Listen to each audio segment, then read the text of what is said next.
And then we played a lot of sports together, man. I mean, we played water polo together. Yeah.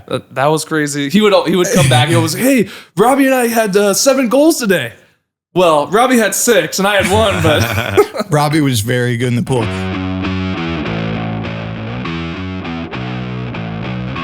You're listening to Studio 22. Welcome to Studio 22. I'm your host, Will Meldman, here with my co-host, Brock O'Hearn.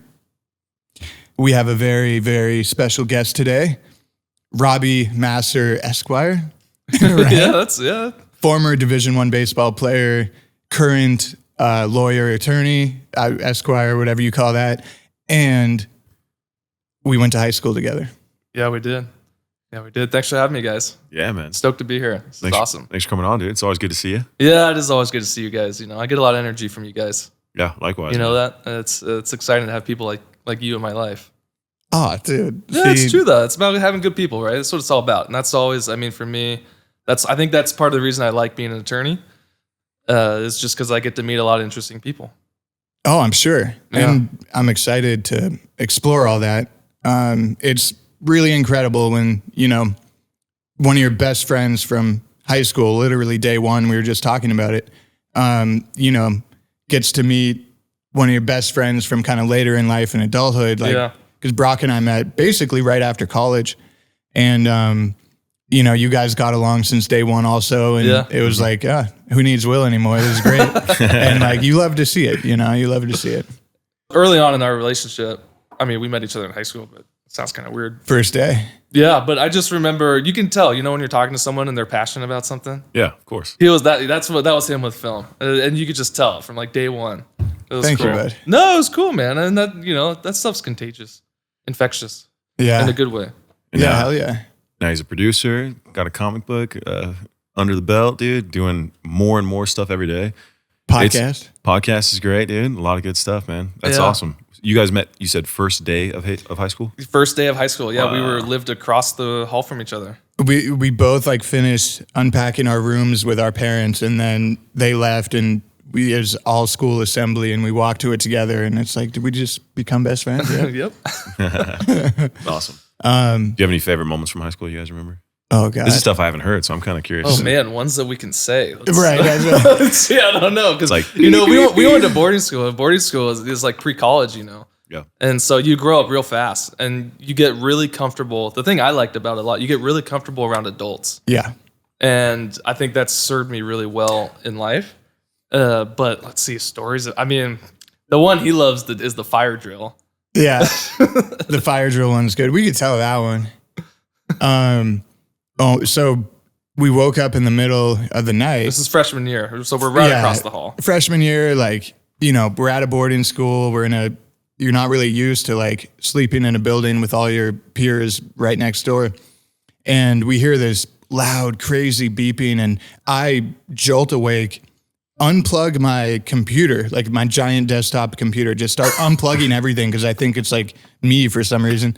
And then I'm like freaking out. I open my door, and right when I open my door, I see Robby, and he whips open his door, and we're both in our boxers, and we look at each other like, let's get the fuck out of here, bro. Go. And we sprint down the hallway, and we get outside, and the female dorm next door and our male dorm right there are all standing there in like perfect alignment. And Robby and I are in our boxers, just like, what is going on? It's like, oh my God. Did you guys miss something, or like? You know, we were just very safety conscious, you know, trying to get out of the fire. It was so strange though. It's like, wouldn't people knock on our door or like come get us? Or that kind of speaks to who we are though, in a way, I think, is that, and once we got outside, we were like, whatever. It was just kind of like, what? We're in our boxers, like, you know, what of it? Yeah. And that's a personality trait in a way, where it's just kind of like, we're going to take risks. We don't care too much about what people think. Everyone does a little bit, but like, you know, it was interesting. And then we played a lot of sports together, man. I mean, we played water polo together. Yeah. That was crazy. He would come back. He was like, hey, Robby and I had 7 goals today. Well, Robby had 6 and I had 1, but Robby was very good in the pool. I averaged like a goal a game, and Robby averaged like 4 or 5. Dude, maybe more. That's a hard game. I Man. played water polo for a little bit, and it's so tough. It's hard. It's so tough. I mean, it is, and they beat you up. That was. You were just a great swimmer. Like, I could throw the hell out of that ball, so I'd get like one opportunity per game. But you were just like a dolphin. I like being in the water, man. I think maybe I'm a Cancer. Maybe that's part of it. It's a water sign. I'm a Cancer too. Yeah, but it didn't work. No, like I'm good with like wakeboarding and surfing, stuff like that. I need a board. Yeah. And like some form of propulsion. You can just do it solo. Yeah. No, it's great. And it's hard, I think, especially with the life that we live, is being smart about the circle you have, the people you surround yourself with. Yeah. You read a lot about that. You are who you spend your time with. And I think the older, we're all in our mid-30s, young 30s, but that becomes more and more apparent, I think, the older I get, is there's only so much time in the day. And when you spend it with good people, it makes a difference. Yeah. That's one thing I've noticed as I've gotten older is, to me, and I think to a lot of people actually, it feels like time is becoming less and less, so you value it more. Yeah. Doesn't it? It feels like it's going faster, too. It feels so much faster, dude. It's mind-blowing. I don't even understand it, because it's like, it was just January 1, like, of 2021. Yeah. Not 23, dude. Like, where did that go? Yeah. And so I think you start to value time more. You start to understand yourself more, and then you realize, like, my time is the most valuable asset I have. Yeah. And I really want to spend it with the right people, the good people I want to spend time with. Absolutely. You pick and choose. You get more choosy, I think. Yeah, absolutely. Well, that reminds me of one of the reasons I started my own law practice was right after law school. I had a whole history that was outside of law. I worked in baseball. I was a scout for the Yankees, for the Cubs, was a GM of a semi-pro team in Santa Barbara. Loved all that. But after I graduated from law school, had an opportunity to go to the Yankees, work with them, turned it down. I was talking to an attorney, older guy, and he said, look, one of the things that I've liked about being an attorney is that I could have my work fit around my life, not my life fit around my work. Mm. And to me, that was really profound, because there's a lot of things I like to do. There's people I like to be around. And I was like, that's really interesting. If I can have control of my time and have some autonomy there, that sounds amazing. And so I was really trying to, curate my life, build my life so that work fit around my life and what I wanted to do. And I think some people have that luxury. A lot of people don't, but I was given the opportunity to do that. I was like, heck yeah, let's do it. Let's take it and run. So I started my own practice right after I passed the bar. Looking back on it, that was 7 years ago. Looking back on it, there's no chance I would start my own practice right now. Wow. It was just, terrifying. The amount of stumbles you make. Yeah. The amount of mistakes you make, the things you didn't even know. Oh my gosh. Well, that's like, I would only really know from film, how that would even work, to be honest with you. But I think a lot of people, their goal would be becoming a partner first before they ever went off and started their own. Totally. Was that? Do you regret it, or is it something that? I don't know. I don't regret it. That's a fair question. I don't regret it. It's certainly true that people can help you. People that have been there, mentors, can help you avoid speed bumps. Mm. Not this. I wouldn't say shortcuts. I'm not sure I really like the term shortcuts so much, but they can help you avoid certain things. They can tell you what's around, dark corners, kind of things, where to go. Certainly have made some mistakes, but I definitely don't regret it. I think part of me, I always found myself working in a professional aspect throughout my whole life. For some reason, I was always gravitating towards small companies, boutique agencies, small companies. Even the baseball team I ran in Santa Barbara, the guy that ran it, he had his own office, and it was just him and an assistant. And then they would get interns. I helped hire 16 interns that year, but they would get interns every year. And so I was just always around kind of these small shops. And I think I'm that kind of person. I like freedom. I guess it's control in a way. Yeah. But I like the idea of looking in the mirror in the morning and, hey, it's on you, dude. I like that pressure. You have 100%. Thrive under pressure, baby. I do. I seek it out. I seek it out. I was telling Brock earlier, one of the main reasons also that I started my own practice was because I wanted to chase professional golf a little bit and play in mini tours around Southern California. And I wanted to find a way to make some money and be able to go play in tournaments. But I quickly got hurt, injured an old shoulder, injured wrist. But So I was able to put my effort into my practice, which has been great. But I still missed competing. I missed the pressure. And so I would go play open mics.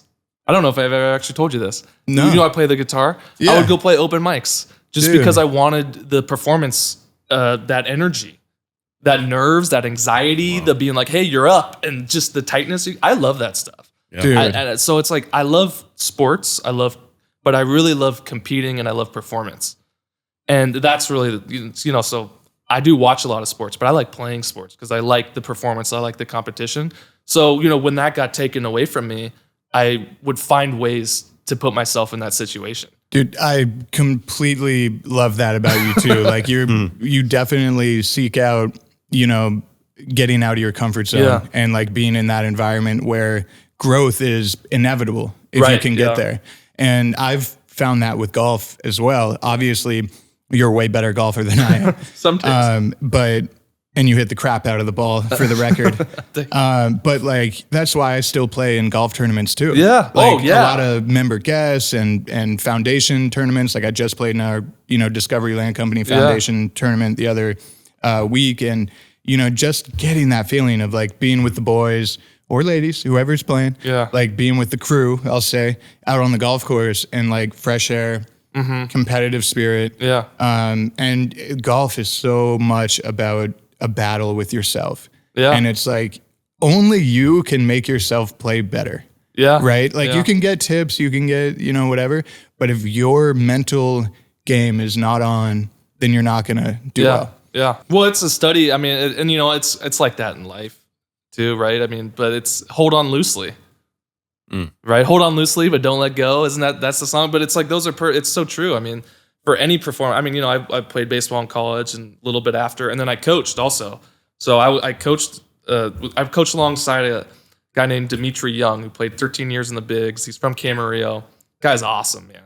He was telling me stories about hitting in the cage with Miguel Cabrera and, Hall of Famers. And this guy, and just the way that he would talk about the game and how it was so loose. And I couldn't understand it. I was like, I was the guy playing baseball that was squeezing the sawdust out of the bat. And you could see my forearms popping. And I was like, this is how I'm going to get better today. Like, And he was just so loose, having a good time, like made a mistake, no problem. I'm sure like if you played with golfers, great golfers, you told me about Tommy Armour. Hits a bad shot, laughs it off. Yeah. It's like that kind of mentality. Or, an actor makes a mistake. Hey, next cut, no worries. Like, we got this. Yeah. And I've tried to really embody that spirit now. I mean, I've always tried to be fun-loving, and I do believe life is fun. But, I would take myself too seriously, and I would try almost too hard. And I think there's certainly effort less. Try less. It's not necessarily care. It's not careless. Don't be careless. But effortless, hold on loosely, let it go, play. I think a perfect example of that in basketball, Steph Curry, Klay Thompson. Yeah. Like Klay once scored I think it was 60 points and he only dribbled once or something. Wow. Like crazy, something like that, where it's just like, okay, ball, shoot, ball, shoot. Yeah. And, we've talked about Steph before too, where it's like, I mean, the guy doesn't even look like he's sprinting. Yeah. Right. He just kind of, okay, back. And he'll get knocked over on a screen, just get right back up. And those two guys, I feel like embody that so well. And it, definitely kind of rubs off on the rest of the team, which is why they've been so successful and, all that. But I've also on more of a day-to-day basis have learned that from being around you on the golf course too. Yeah. Well, I mean, I think it's you gotta have fun in whatever you're doing, right? Otherwise, kind of what's the point? Is the way that I feel about it. And I think if you put out that energy of being a good, positive person, then I think you're ideally going to get that back, or at least you're going to find out what the other person has given you. And I also think that self-talk is a big part. It's a big part of golf, but I think it's a big part of golf about life too. And we were talking about. I mean, some of the things that everyone. Life peaks and valleys for sure, but if you can be consistent in your self-talk, I tell people this also, and it's kind of similar, but so when I work with a lot of entrepreneurs or creatives, people starting a business, let's just say early stage, from the genesis of the idea to let's execute. Because as you guys know, the idea is 5% of it. if that. 95% of it is execution. But I tell people when they're starting a business, I'm like, look, it's just you right now. That's really hard. That's a lot of pressure. But I need you to split yourself and look at this like this. If you were hiring a CEO to run your company that you're starting, what do you expect of them? When would you want them to show up? How would you want them to present themselves? Would you want them to be prepared for meetings? How would you want them to sound in emails? Things like that. Those expectations that you have of that hypothetical CEO are what you need to have of yourself. That's great. Yeah, that's you know, advice. And so if you're going to have that CEO, are you going to disparage them? Are you going to beat them down when they make mistakes? No, you're going to, I mean, probably not. I wouldn't, at least, because you want them to do a good job for you. No, you're going to be supportive. You're going to say, hey, look, you made a mistake, but we're going to do better next time. So why don't you talk to yourself like that? Yeah. Do you feel that people receive that well when you mention that to them, or does it kind of hit you? No. Yeah. Some people hold myself accountable. Yeah, exactly. Some people do. Some people, it resonates with the people. I'll put it this way: the people that does resonate with, boom, immediately they understand that. Wow. And then I'd say that's maybe a third of people, if that. The other people, some, it's hard for them to understand. It's just, it's as simple as like, you start a business and you make a new bank account. Don't commingle your funds. Yeah. Don't commingle your thoughts like that. And yeah, so it's hard for some people to hear. I think a lot of times too, I'm not so sure our education system or so many people are raised like that to really be positive towards themselves, to have good self-talk. Yeah. I mean, I think when you look at, the media and just people in general, it's easy to gravitate towards whatever's happening around you. I grew up, in a fairly low income family, and, our problems kind of just kept gravitating. And I feel like it's not only sometimes is it generational, but it's, you become who you are around. You kind of, you mentioned, you are, it sounds cliche, but it's when you hear people say show me your network and I'll show you your net worth, or you are your 5 closest friends. Show me them and I'll show you where you're going or who you are, and it sounds cliche, but the more you think about it and realizing that we're habitual creatures, it's very easy to adopt someone's, mentality because you're surrounded by it 24/7. Yeah. So if you're told, oh, that's impossible. We were talking about it in the kitchen earlier about being a pilot, like Tom Cruise and Top Gun and all that stuff, but even just being a pilot in general. That was what I wanted to do when I was a little kid. I didn't mention it. Yeah. That's cool. That was one of my the brother, things. same thing. Really? Yeah, he's not a pilot, but yeah. And so, well, exactly. Me neither. Well, we were saying you're not going to fit in the cockpit, bud. Exactly. Yeah. But that was what I was told immediately as a little kid. Right. And so when I was told that, I'm like, well, there goes that dream. Now what? And instead of it being encouraging and then me getting to that point and deciding the factor, who knows? Maybe I would have. It's true. It could be the person that says, no, either screw that, I'm going to do it anyways, or if they were encouraged, maybe they design bigger plane cockpits. You know what I mean? Yeah, so totally. There's no limit to it as far as, the mentality and the people surround yourself. And it's very important to surround yourself with good people that are positive thinking. Even if, you have a bad day, your friend can lift you up, right? Yeah. And vice versa. And in business, it's the same, Yeah, it totally is the same. And I think, so, kind of circling back to me starting my own practice and then in a way being a business coach for a lot of people is, I have my own problems too. Challenges. Running a business is freaking hard. You guys know. There's a lot more that goes into running a business than selling a product or making a product. There's just so many different parts of it. But I have to listen to the things that I'm saying to people. And I try to always, it starts with positive self-talk, 100%. And that from the golf course, my experience, same thing. Athletes that I've worked with, when I was coaching or even when I was scouting. When I was scouting for the Yankees, we're looking for amateur talent for the draft every year. So that's basically 16 to 22-year-olds, high school, junior college, and college players. And yeah, you want to see if they can, what their physical skill set is, what their tools are. Absolutely. Good arm. Can they run? Can they hit for power? Can they hit for average? Things like that. But at the end of the day, if a team like the Yankees or the Dodgers is going to give a kid $1 million, they got to know that kid. They got to know his parents. They got to know what he's like in school. They want to meet his partner, girlfriend, boyfriend, whoever that is. Like they want to know who this kid is, and a lot of that comes down to how do they communicate to themselves. So when I'm sitting there and I'm 4 hours into watching the game, and Brock just struck out, I'm not watching the rest of the game. I'm watching Brock walk back to the dugout. I'm watching how he interacts with his players, with his coach. Does he slam his helmet? Does he pout? Does he get his glove and say, all right, let's go. I got to play D. Like, I'm going to be the best for my team now. And so I learned those lessons when I was, mid-20s working with scouts who are in their 50s, 60s, 70s. We've been doing it forever. And I was like, light bulb went off. I was like, these guys have been in this career their whole lives for decades, and they will always be in this career till the day they die. And that's what they're looking for in peak performance. Why don't I take that and embody that and use that for my own performance, for my own life? And that was just a huge light bulb for me. And I think that's really helped me figure out how I'm going to lead my life and then how to help people too. I think one of the I love that. Yeah. Well, I think one of the greatest examples I can think of right now with that is Tom Brady, Yeah. It's absolutely his mentality, right? And his work ethic and being able to show up. And it reminds me when I was, I transferred high schools a lot, 9 times. So I would be on a sports team. I remember I played football, maybe my sophomore year, I joined the team, but that's the year I transferred 3 different schools. Man. So didn't get to stay on long. But I remember being there and just having a rough life and not really knowing myself that well and dealing with, depression, stuff like that. I remember being on the team and the coach would never put me in. And it was just like I knew I was a physical, like I was a freak, and I was tall, I was athletic, I was super fast, able to play really well, but just the coaches just would never put me in. I couldn't figure it out until I remember we had a convo before I left, and it was about mentality. It was about the mindset. He's like, I want somebody who, I don't care if they're the best athlete or not.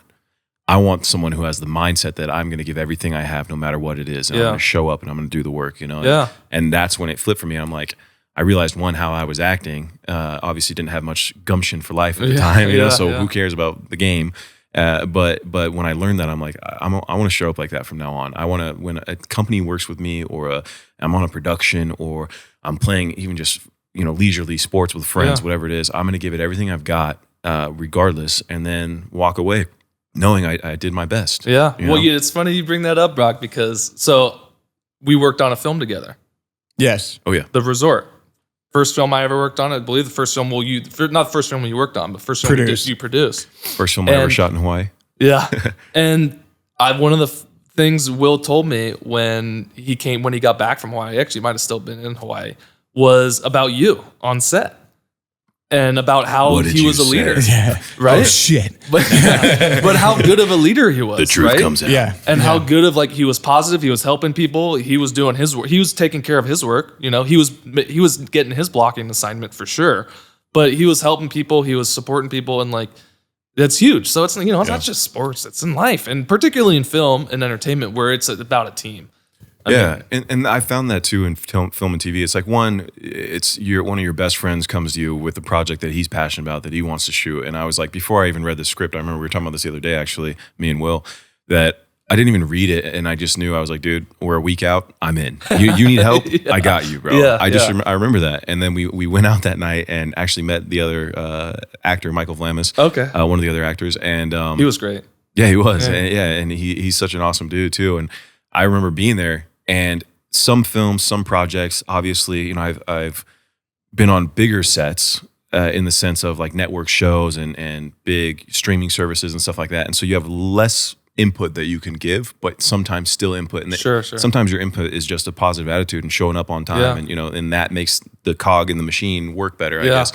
Versus other times, I just shot this film with a mutual friend of ours as well, Garrett Patton, and he directed. It was his directorial debut, and he's financing the whole project. And that's stressful. Very stressful. Yeah, that's scary. And what happened was, because of my efforts in the collaborative sense of, I had more say in story and the script, that we can kind of change stuff to make the story better. I went from just being the actor to now I'm a producer on the film, right? Because of how much value I wanted to add. And that's how I feel too. It's whatever it is in life, I want to add as much value as I can. Yeah. Regardless. And I believe no matter what happens in this moment or wherever you get out of it, it's not to seek what you're getting, it's what you can give. And then it comes back around. I love that. Yeah. My dad's always said these would be additive. That's great. Just be additive. Be additive. You want to be admired and be additive. Yeah. It's just always stuck with me. And that's, I mean, and and it's hard too. I mean, as an attorney, attorneys in general don't have necessarily the greatest reputation, which is fair. There's bad apples in every industry, but in attorneys being, there is the opportunity to make mistakes, take advantage of people for sure. But it's, and attorneys in a lot of deals too. This is not to say anything bad about attorneys, but sometimes attorneys get in the way of deals. They slow things down big time, get stuck in the weeds.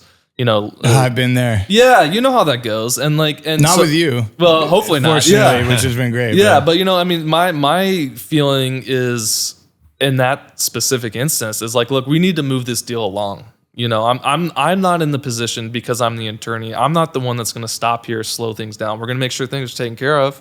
We're going to make sure we dot the I's, cross the T's, protect your liability. But look, for us to slow this down, and life moves fast, business moves slow, but it should move fast. And it's I don't want to get in the way. I want to be additive. I want to have value add, because a lot of times, and you talk to attorneys oh, slow down, or why would I want to deal with producers or businesses? Why would I want to deal with an attorney? They're just going to mess things up, or they're expensive. They're going to cost a lot, which can be true. But for me, in my professional sense, it's well, I want to be additive. I want to move things along. I want to make things better. I want to make the relationship better. Because how many times do deals ruin relationships? So I have a really good question about this while we have you here, while you're at the table. Let's get some legal advice for the audience. What's the best balance of I need to protect my client, but we need to move the deal along? Because I've been in tons of contract negotiations for film or life or whatever, where it's you got to move it along, but you also can't sacrifice everything just to give the other side what they want. And totally. No, I totally understand that. I would say starting off in any negotiation, I think there's two things I want to know. So I would say there's two things anyone wants to know. Is you want to know at what point do you get up from the table and leave? And then at what point do they get up from the table and leave? So that comes down to motivations. So going into a deal, I tell this when I'm getting introduced to a deal to help work on it is, look, I want more. Tell me as much as you can, context, person, how you know this person, what the deal is about, everything. Because I want the broadest picture. I want to know everything so I can understand your motivations so that then I know when we're going to get up and leave. But then I also want to try to role play on the other side and understand the other party's motivations so that then we can negotiate against them or with them. Not necessarily against them, but with them, and be cooperative. But as for when is it time to I would say you got to figure out what your non-negotiables are. Right. So let's say we're doing a film and it's look, I'm not going to let them own my IP. Let's say, for instance, but we can negotiate payment terms. We can negotiate the accounting clause. We can negotiate indemnity, maybe liability, stuff like that. But I'm not going to let them own my IP. Right. So when a deal's mired in muck and it's not going anywhere and the relationship is getting a little iffy and, all things happen. You go to dinner, someone's talking about it. You're God, this is not what we wanted to happen. Right. You stick with your non-negotiable. Look, I understand you're not getting my IP, but if, indemnity, liability, the payment terms, if those are the problem, fine. We'll move off of those. That's okay. Because that's important to you. Those are your motivations, right? That's the other person's non-negotiable. So it's determine your non-negotiables, which it shouldn't be everything, but determine your non-negotiables, when you're going to get up from the table and leave. And then from there, contracts are about relationships. Business is relationships. Yeah. And I think people overcomplicate them. I think attorneys overcomplicate them. But I think it's scary, but contracts are just relationships. And if you can manage the relationship well and then have very simple, not too legalese type of language, then it works out. That's amazing. Yeah. I love hearing non-negotiables though. That's what I would go. You got, and it comes down to motivations. Like I said, why is this person sitting across the table from me right now? Right. Are they trying to get something else from me? Right. That's not involved in the four corners of this document. And you see that honestly a lot in bills in Congress. Yeah. It's like you definitely do. We call it this, but let's talk about low income housing maybe a little bit right here. Like, absolutely. Yeah. No, dude, you're totally right. I mean, how many times is there's so much pretext for bills. There's so much pretext for contracts even sometimes. I mean, I'm sure both of you guys have been presented contracts where you're like, what the heck? What is this doing here? Like, whoa, this got intense really fast. Absolutely, yeah. And so, but that's to me, and I tell clients this too. I'm very open with them. I'm like, look, this is your business. This is your life, your creative pursuit. This is whatever it is. I'm not going to step in between you and this deal and you and your business because I'm the guy. I'm the attorney here.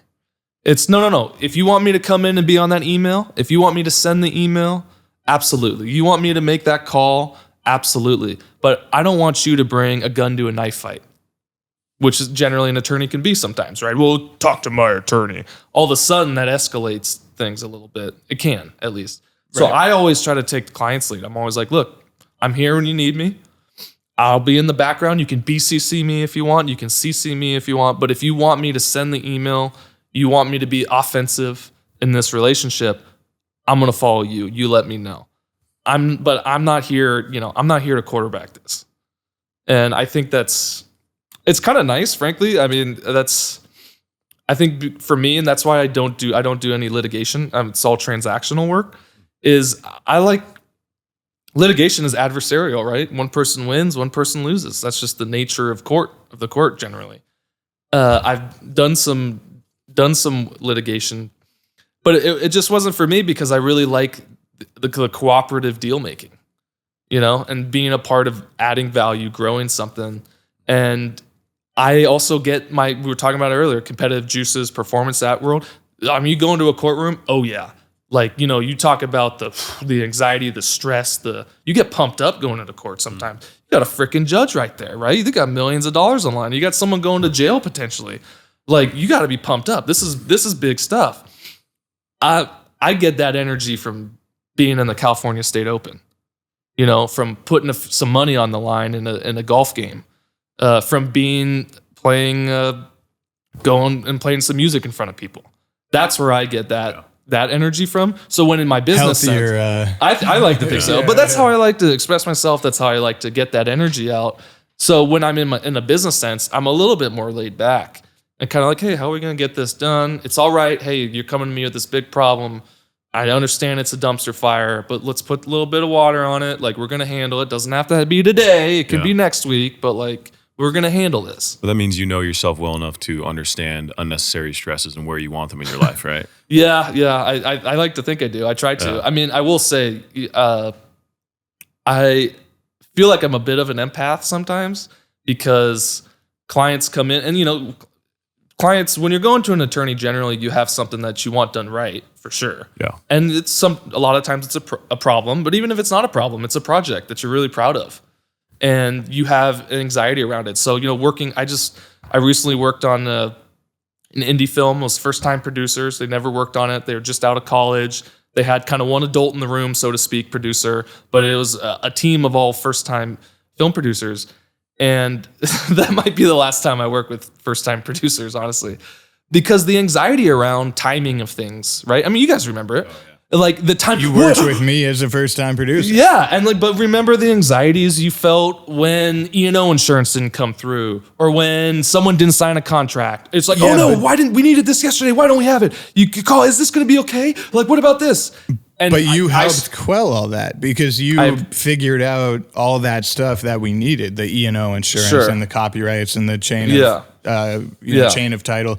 And like, that was stuff I don't learn as a PA on set at Warner Brothers. Yeah, right? It's true. Yeah. No, that's producer stuff. Yeah. That's producer stuff. But, but for me, to your point of like learning myself, I've learned very recently, I've had my business for 7 years now and which is crazy to think about. But I've learned recently that I do feel my client's energy.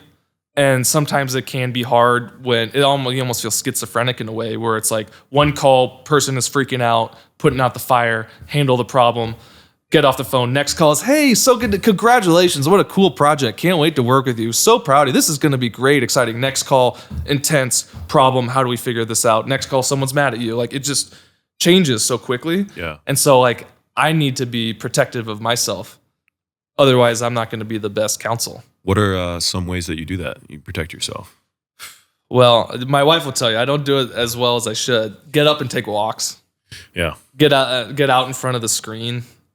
You know, try to every hour at least try to get up and take a walk. I've recently moved into an office with other professionals all over. There's another attorney. There is another attorney there, but there's creatives, there's event planners, there's all, and just speaking with other people definitely helps, because I think we realize that we can get in our own minds really quick.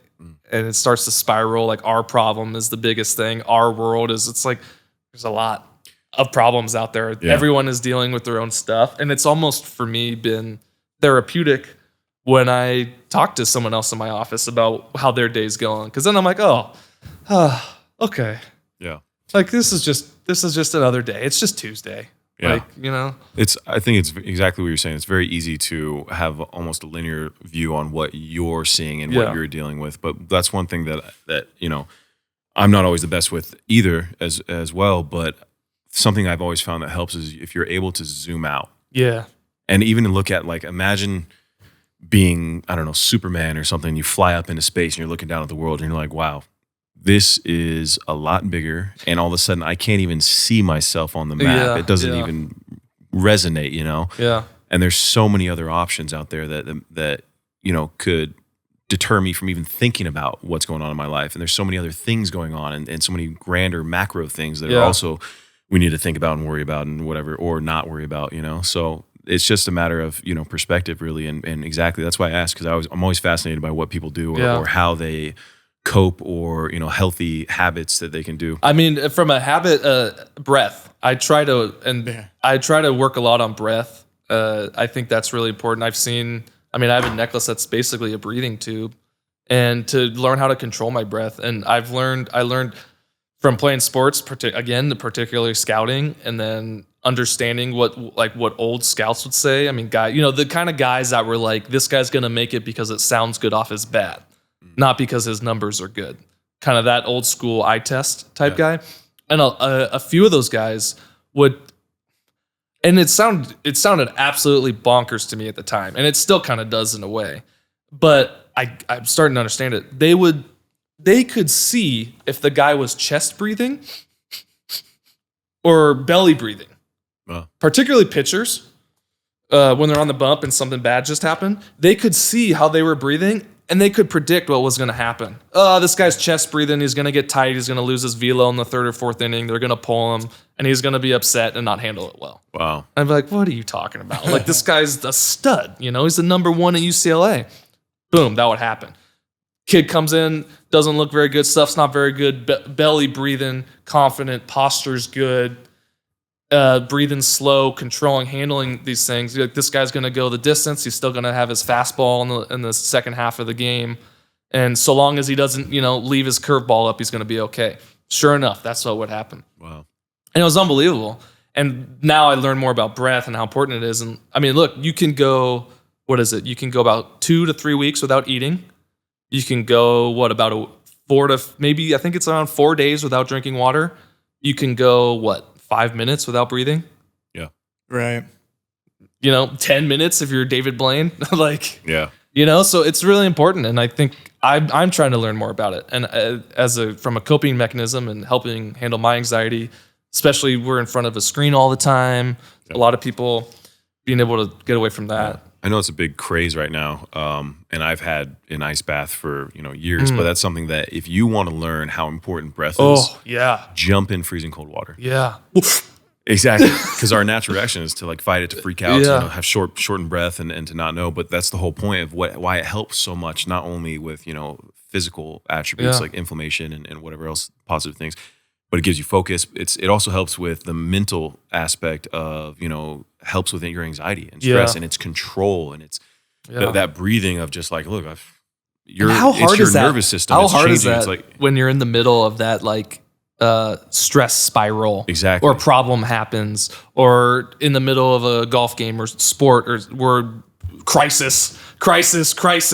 And you're like, dude, slow down, take a deep breath. No, shut up. Like, don't tell me what to do. This is a problem. Yeah. Well, it's hard to get out of that, I think. It's hard. It's you're so inundated with it, and it's also our way that some of our nervous systems react to it, that it takes a lot of effort to step out of that, or to get yourself to get in a calm down state, to actually get to the point where, like, look, if just breathing, if you did a couple, yeah. You know, well, I imagine, you know, if I'm Brock O'Hearn and I'm on set and this is a big movie, I'm proud to be on this set, but I need to perform. The movie's not made. Oh yeah. You know, I need to perform, and the person across from me is totally causing a problem. I can't work with them. It's how do I work with this person?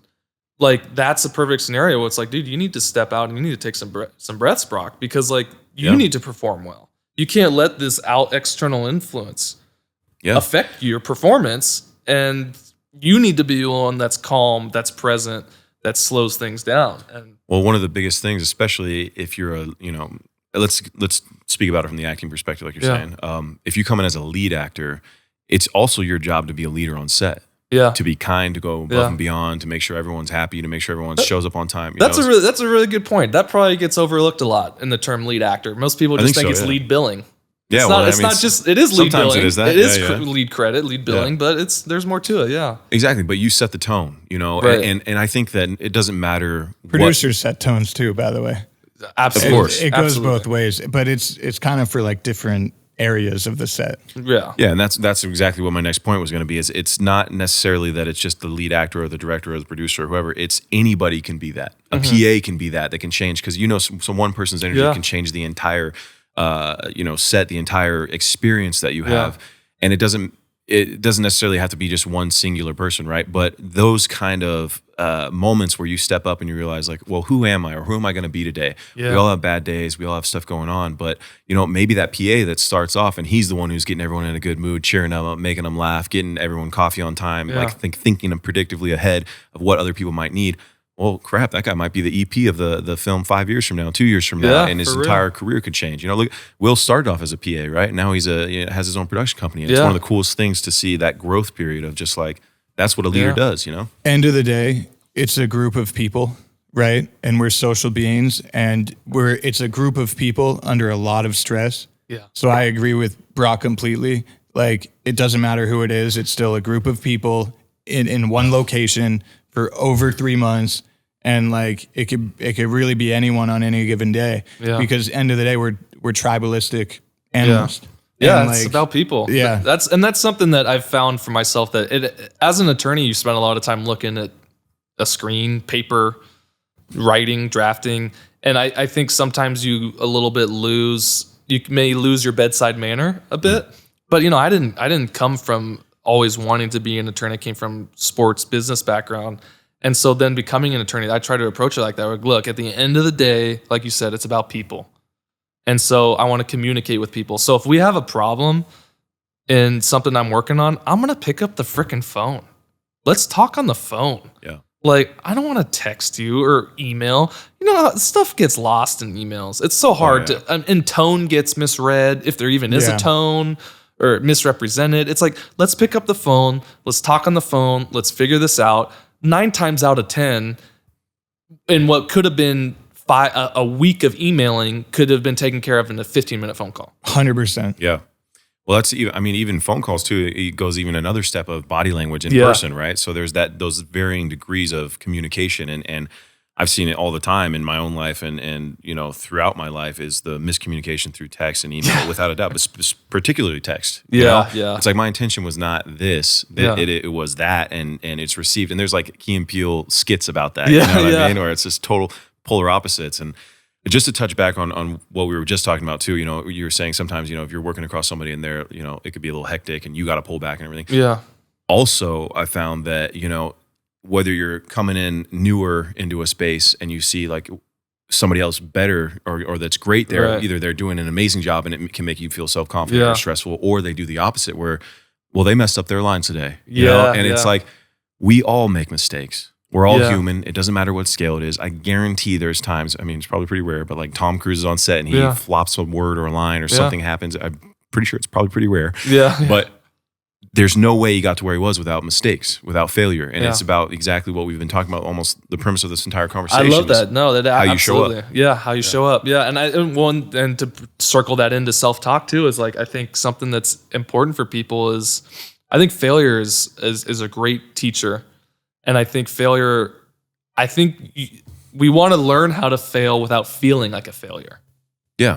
You know? So for me, for instance, I'll give you an example. When I first wanted to start playing tournament golf and compete, because I just wanted to go compete. I love the game. I wanted something, an outlet to compete, to perform. I would show up to tournaments and I wouldn't even warm up. I would just walk up to the first tee. Wow. And I would say, I'm going to fail today and I'm going to learn a lot. I'm going to learn and I would take notes. I would always take notes. And then I would, at the end of the round, I would sit in my car and I would take notes, and I always take notes. So I'm going to, two things. One, I'm going to fail and I'm going to learn a lot. Or two, I'm going to succeed because I got game. And I just proved to myself that I got game. That's pretty freaking cool. Yeah. Great movie also. Yeah, great movie. He got game. He got game, exactly. But you know what I'm saying? It's like, so I would intentionally put myself in positions, and this was all early in the golf career, so to speak, to learn how to expedite growth. That was my mindset. How can I quickly grow? Because I haven't been at these tournaments my whole life. I'm just jumping into it. So I'm just going to show up. I'm going to fail so I can learn quicker, and I'm going to take notes and, definitely learn. I think that's important. I know you take a lot of notes. And then, but if I don't fail and it goes well, I got some game. Yeah. All right, right on. Yeah. Like, okay, let's take that. That's positive. Let's take notes on that too. Yeah, I mean, I'm already racking my brain around, I haven't played golf as much, but what that would do for even for someone like me. Yeah. If I'm going in not warming up and I'm hitting it off the tee, and whether I do well or not without the warm up, I would learn, one, I probably need to warm up for 10, 15, 20 minutes, 30 minutes, whatever it is. What does that do to me mentally? What does that do to me physically? How am I, how much is my performance throughout the day? And I think that, because golf is definitely one of those sports too, exactly where, you could take that one bad shot that went crazy and carry that the rest of the, 18 or you let it fly and it's, whatever, I'm gonna drop another one. We're going to start right back over at square one. So short memories, man. It's like, it's just, that's definitely apparent in golf. It's definitely, I mean, it's, I have professional experience in baseball, and the best hitters, best pitchers I worked with, guys we drafted, guys I coached, short memories. Short memories. I mean, they would have a database, so to speak, of the good things, of the great things that happened. This was the best fastball I threw. This was the best 5-iron I've ever hit. So every time you come up to that shot, they'd pull that out and use that and think of that and be like, all right, good, I got this shot, I can do this. Same thing, but the people that would have, and this is something that ailed me when I was playing baseball in college and a little bit after, was, I would think about, man, that was a bad first at bat, like, why am I swinging that slider? Boom, strike one. Oh man, now I'm behind in the count. Boom, strike two. Oh man, what am I gonna do? It's like, dude, be present. Let that go. That doesn't affect you right now. Yeah. And it's just acting, business. Shit, man, you make a bad business decision on Monday morning, doesn't mean you're gonna make a bad one Monday afternoon. Who's really good at that? So growing up with Wolfie, shout out Justin Wolf, he always had this almost artificial confidence where it's like, I know what you mean. No matter what we're doing, a sport, a video game, we're talking about earlier in life as well as kids in high school. So anything we were doing, he'd always just recreate or just create out of thin air this confidence. And it was definitely overconfidence at some points, but it's me as kind of growing up as a shy kid and figuring myself out. And then, high school is crazy, but you kind of needed that art. Sometimes it takes that artificial confidence, which really reminds me of what you're saying of slider goes by, strike one, I'm going to hit the shit out of this ball right now. Yeah, exactly. And sometimes you got to overdo it. And maybe you only feel half confident on I'm going to hit the crap out of it right now. But even that half can be enough to get you on the other side of not being negative or fearful. Totally. Right. Well, and so much it ties into breath. It's amazing how much, but so much of your body is smart. Our bodies are smart. And they haven't evolved that much from, a couple hundred years ago, 10,000 years ago, 100,000 years ago. Like, they haven't evolved that much. So when you tell yourself, from my understanding and like things I've heard, things I've read, my understanding, when you tell yourself, this is a problem, I'm not okay, your body responds to that. Posture doesn't get good. Your muscles get a little tight. Your blood doesn't flow as well. When you tell yourself, even if it's a lie, I'm okay, this is all good, we're all right, your posture gets a little better, your blood flows a little easier, your heart slows down, and you're going to just naturally perform better. So you can almost trick yourself, which is cool. It's crazy how obvious and tangible what you just said is, and people still like don't believe it. Yeah. You know what I mean? It's like, we don't believe it sometimes, right? It's instant. Though. Yeah, it is. It's instant, and you can feel it, and it's like physical health that you can change just thought patterns, based off thought patterns. 100%. I think the best example of that in my life has been skateboarding, as funny as it sounds. I used to love skateboarding. Yeah. I still ride every once in a while. Oh, it's great. I don't do it. But World industry. Yeah. Yeah, dude. And but growing up, going to the skate park, skating bowls, like, doing tricks over transitions, like trying to go over gaps, whatever it was. Amazing craft. Yeah, it's you can use your imagination to the farthest your degree and your physicality at the same time. But what I've always found was no matter what, if I didn't commit to knowing or believing that I was going to land this trick, even for a split second, you just a kickflip. Yeah. If you even think for a second, you fall. Yeah. There's a 1 in a freaking 100, 1 in 1,000 chance that you're going to land it from that time. But if you're committed to it, you're sticking it. You're landing it. You're rolling away the majority of the time. And it's that mentality of like, okay, what is my personality? Do I believe I'm capable of this? Do I know I can do this? Am I going to put myself in the position to do it? Or am I going to stay where it's safe and what I know, what I'm comfortable with? Or am I just going to keep getting in my head and keep falling and hurting myself and doing whatever? It's like, and the physical pain that you get from not committing and not stepping into that is, you're hitting your head on the concrete, you're breaking bones, you're doing so. It was a massive learning lesson as a young kid and a young adult as well. But it's that physical representation of believe it and it'll be, I love skateboarding. I think, I got the opportunity to be involved in a deal with Chad Muska recently in the last couple of years. Awesome. The Muska. And I loved him growing up. He's crazy story. Amazing. There's an amazing Vice documentary on his life that I highly recommend. But I asked him about that because he was known for doing crazy stuff. Yeah. Because he was crazy. I think he was from Arizona, Phoenix or something. He had a pretty rough background.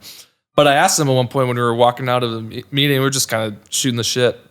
I was like, dude, you did some gnarly stuff. Like, how did you go down these like 12 stairs and I know you didn't land them every time. I know they only showed you landing it, but I know you didn't land them every time. And he looked me in the eye and said, I thought I could land it every time. Yep. Every time. Yeah. Every time I rolled it. And he said he was also famous, and I learned this in that documentary. He was also famous for, say he was trying to do a trick, trying to, grind a rail down a 12 stair. He would full speed go up to it and stop. Yeah. Full speed go up to it and stop. He'd do this 10 times, 20 times. And people would be like, hey, what the heck are you doing? He says, I wasn't ready. Yeah. I wasn't going to do it. And if I didn't believe that I was able to do it, why would I do it? So every time he did take air, he believed he was going to do it. Yeah. 9 times out of 10 he didn't, and it gives you that muscle memory of the approach. Yeah. Right. Yeah, that's true. Very true. Yeah. Which preparation, right? Preparation is a huge part of life. It's fully a feeling too. If like my foot was just a little bit off in the skateboard to this point, it's going to set my balance off. Like you can feel these things, and it's a feeling. It's like I'm sure it's the same thing hitting a baseball, man. Like when you're going to launch that thing. Oh, 100%. Yeah. I have some memories. The same thing in golf. I have some memories in tournaments, but there's some times when I played in a tournament recently where it's actually our club championship, and I beat the defending club champion, and I was on the 17th hole, and I put an iron to like 15 feet, and I had a 15-foot putt to win. Walking up to that green, I'm going to make this putt. Yeah. I just know it. I don't know why. I know, but I just know it. My breath is in control. I am ready to just bury this dude. I'm going to make this. I just let it happen. Hold on loosely. Just let it happen. Don't get in the way. Dude, crazy similar story when Tommy and I were playing Madison member guest, first one ever. Okay. You alternate shot. We were in the playoff with like 7 other teams, right? And I go first off the tee box. I kind of hook it to the left, and Tommy puts it right up, I put it right up by a tree by the green, and Tommy makes this like miraculous chip from behind a tree downhill to like get it within 10, 15 feet to make a putt. So I got to make the putt. Yeah. But thank God he was there to make that chip, right? Yeah. And then he's just like, dude, you're going to make it. Yeah. You're going to put it right here and you're going to make Just it. do it. Just and like, obviously I'd like the benefit of a professional golfer of 30 years telling me how to do it. But like, that was the exact mindset that you're talking about. And like, thank God Tommy was there with me, and I drilled it. Yeah. It's funny. I wish I'd known all these things like younger, especially when I was playing baseball. Maybe I'd still be playing. I mean, I have some memories where, the zone, so to speak, and like things make sense, but I was just always in my head, and I don't know if I didn't feel like I belonged there or if I was trying too hard, but like, I just got in the way. I got in the way of myself, instead of just like letting see what happens. Like I have one particular memory, and my parents were there, which was cool. But I think we were playing Xavier out of Cincinnati, and I hit a double into right center with 2 outs in the 9th inning to tie the game, and then I scored to win the game. But I just remember the pitch coming in, and it moved so slow.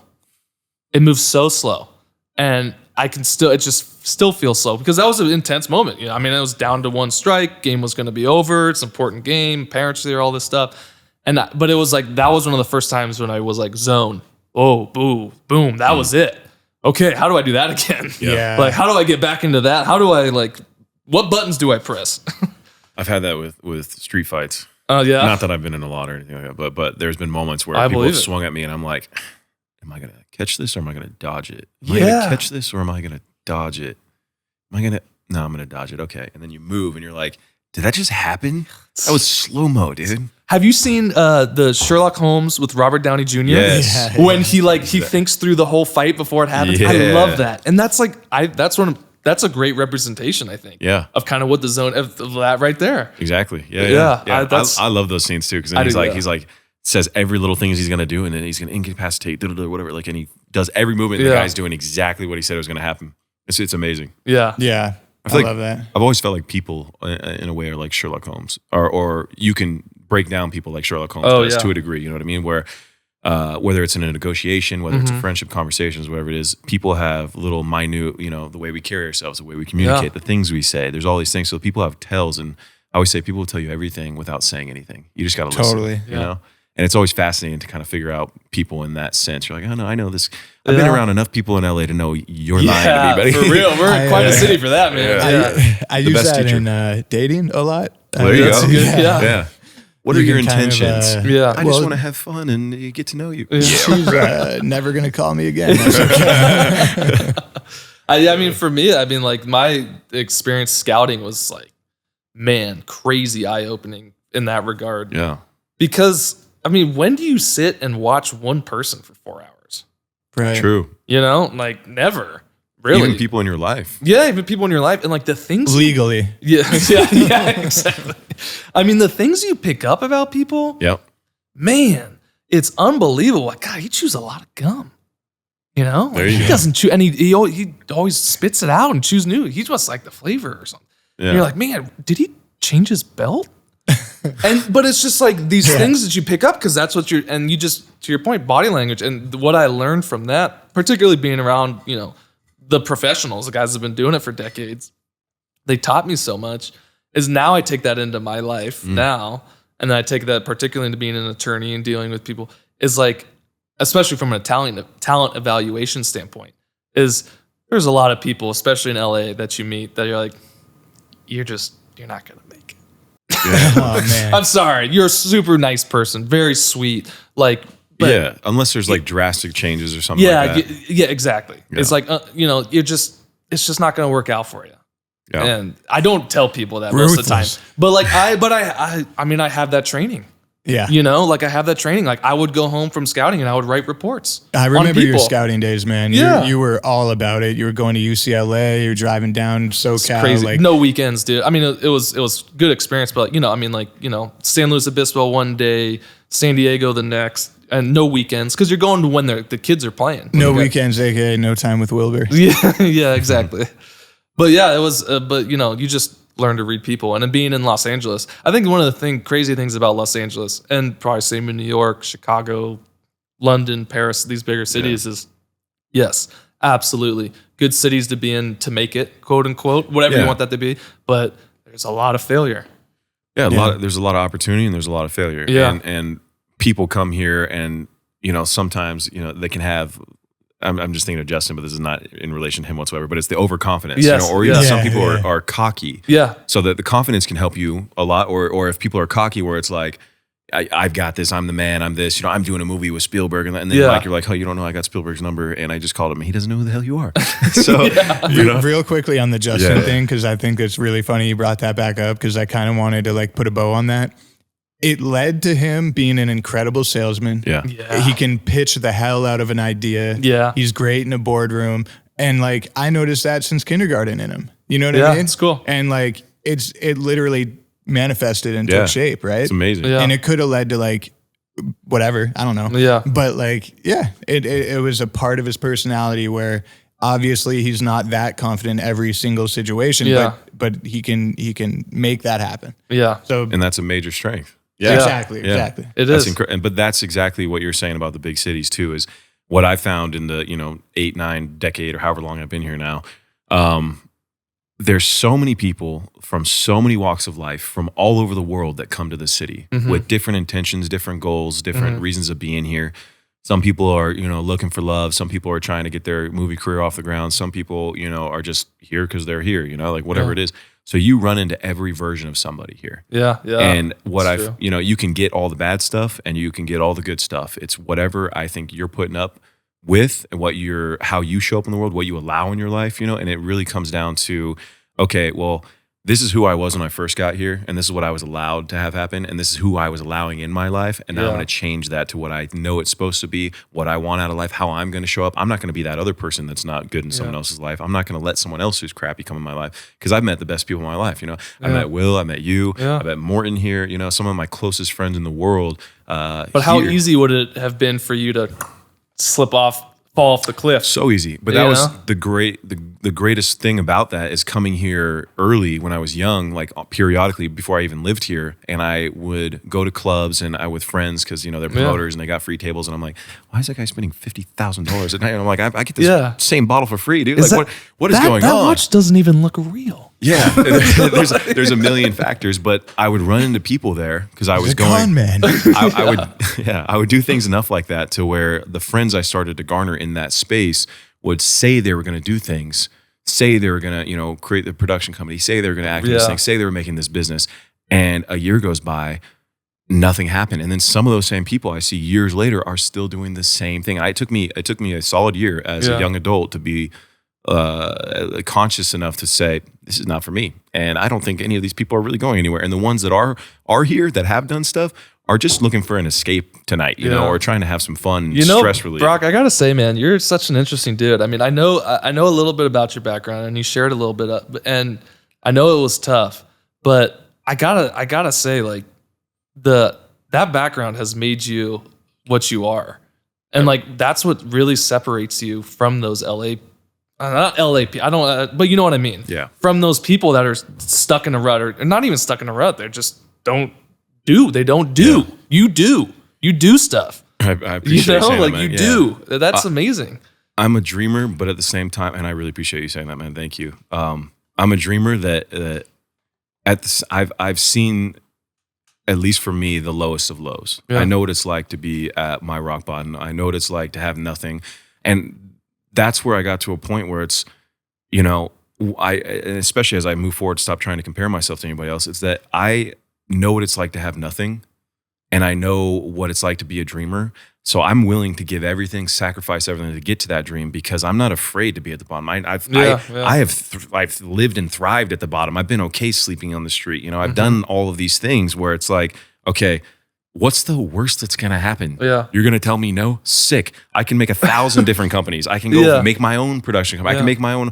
The world is even bigger. You're here in Saudi Arabia wanting to put all this money into making their own Hollywood more than Hollywood even has. It's like, well, what if I started, the next whatever out there? Yeah. What if I started, there's no limit to it. But I love Hollywood. I love the history of Hollywood. I love that you're able to have so much reach, and there's so much culture here and so many people that are working. It's what I'm passionate about. There are beautiful people here. Yeah. There really are. And it's the world. That's the same thing in the world. No matter where you go, no matter how small or big the town is, you're going to find equal parts or, different parts of each one. And it's what you choose. If somebody gives you attitude right out of the first time meeting them, like, well, you might be having a bad day, but you might have a lot of bad days. I don't know. It doesn't mean I need to have a bad day with you. Yeah, that's true. And I know your wife, Jacqueline, who's wonderful, has her fashion clothing company, Robby. Yeah. Right? How's that going? And it's going great, man. It's such an inspiration to be married to someone, have a partner that is an entrepreneur. It's really cool. I mean, it's like having you guys as friends, and that's one of the people that one of the 5 closest people. So she's always been in fashion. She said it the other day to me. She said, this is what I was meant to do, was to have my own company in fashion. And she started her own line January 2020, right before COVID. Wow. And evening wear, a lot of silks, beautiful dresses, all dead stock fabric, mostly very sustainable. So dead stock fabric is fabric basically that other companies are like, hey, we only used half of it. Get rid of it. She'll use that half. Did you know that before she made this a company? No. I've learned a lot and gotten a lot of clothes from her that I would never have. That's funny. Yeah. But she's great, man. She's hustling. She's hustling. She got written up in Vogue right when she started. The line was a brand bigger than fashion, because her goal is always to be more than just a fashion company, to change it, be about sustainability, give back. So almost every line that she has, she'll use, like for instance, she has an initiative where she uses fabric scraps and she makes pillows for homeless people. That's amazing. Wow. Yeah. And then she also had one during COVID where she and some of her partners, and they would write letters to the frontline workers. So she's good, man. She's hustling.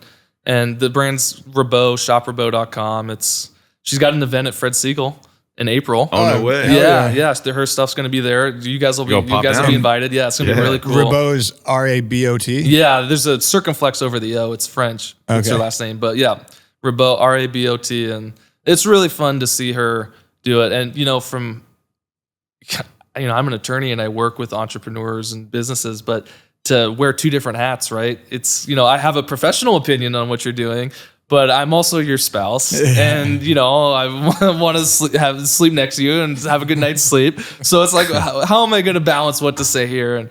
But it's really fun. It's super inspirational. She works so hard, and her stuff is absolutely beautiful. And so I'm really excited to see where she's going to take it. Hell yeah. That's cool. Shout out to Jacqueline. Yeah, shout out to Jacqueline. Well, man, dude, thank you so much for coming on. Yeah, guys, this was awesome. Whether it's a podcast or watching football or doing anything, it's always fun to hang out with you, man. You always have appreciate it, guys. Great insight, and we really appreciate you, man. Yeah, thanks, guys. Absolutely. Love you, bro. I love you, man.